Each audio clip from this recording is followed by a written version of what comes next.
When we met you at the polling station on Saturday, you were convinced that the opposition would win. You said, "Tonight victory will be ours, our dreams will come true." What happened? I was right. We won the elections. The opposition, when I say we, it's not the opposition, it's the pro-European forces won the elections. The fact that they were stolen is a different story. The electronic equipment that was for the first time used in elections in Georgia was used to reproduce votes with one ID. You could vote 15, 17, 20 times, and that is being documented in many manners. What evidence do you have of this? There are evidences. It's not me, but I've been shown the evidence.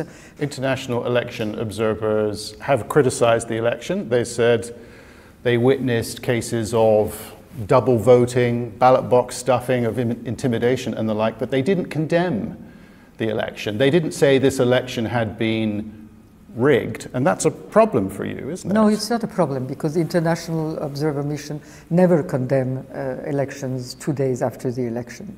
They have to have still their final judgment on the election. Really, the observation is done more by locals than by these international observers that travel through the country, and it's very difficult for them to really reach to the depths. We ourselves were surprised and did not understand, so it's difficult to imagine that outsiders that do not know the country could.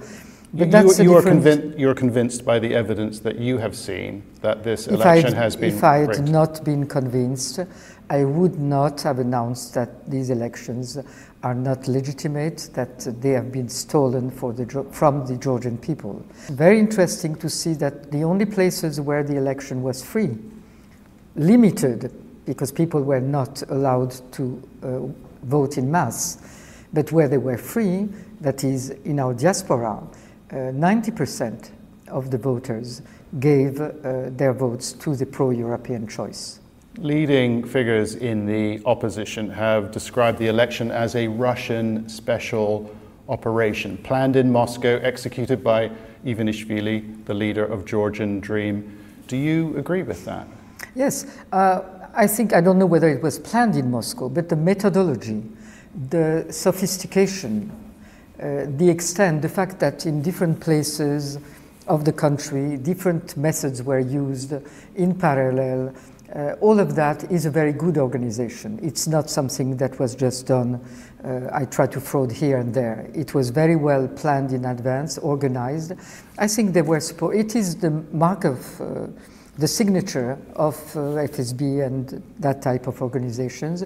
What is very interesting also is that the propaganda that we have seen in the previous weeks, the electoral propaganda of the Georgian Dream, was a copy-paste of Russian propaganda videos, posters.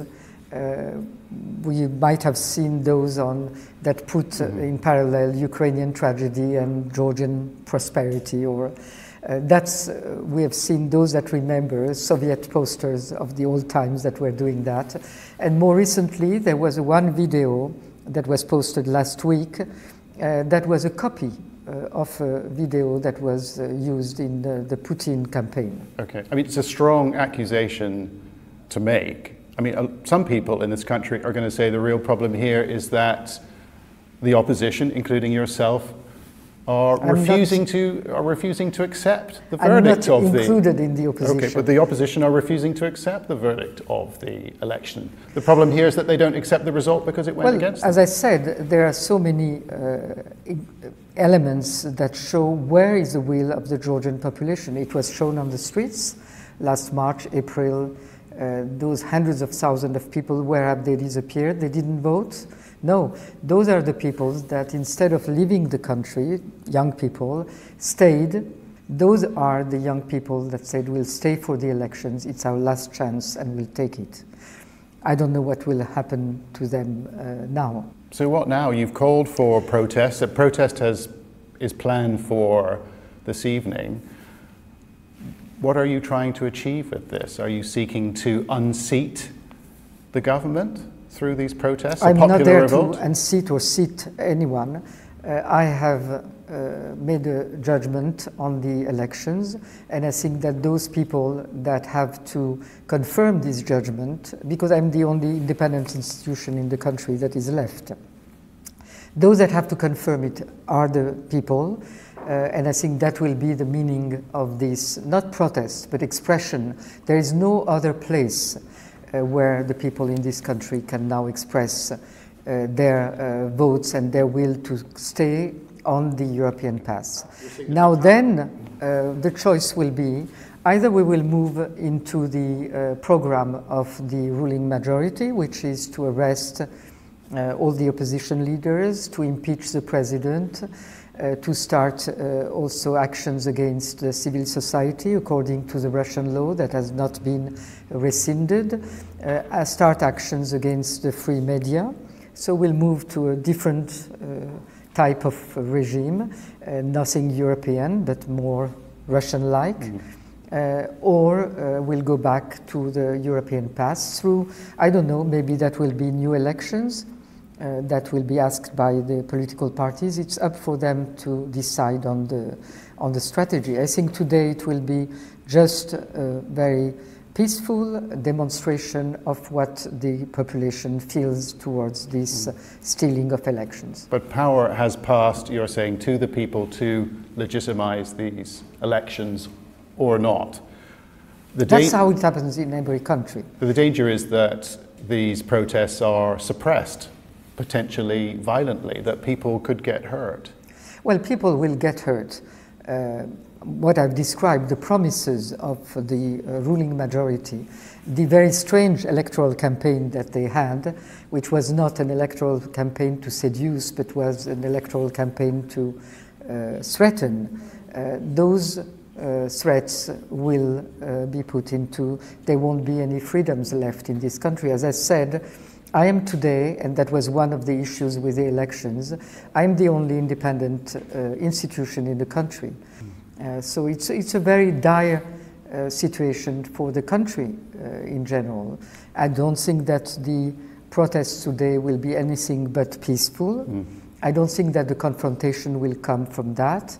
But if tomorrow the arrests start, then I don't know what would be the reaction of the population. Do you think that we are standing at the edge of a period of great uncertainty, of great instability in this country?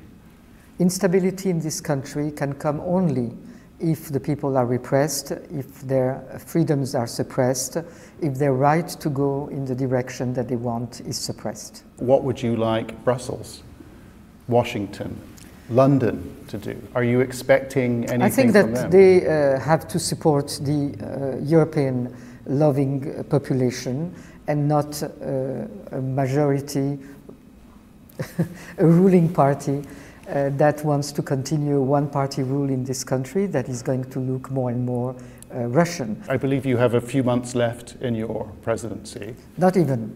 Not even. They could be a turbulent and potentially traumatic last few days. Did you expect it to end like this? Certainly not. And I hope it won't. Okay. Thank you very much. Thank you.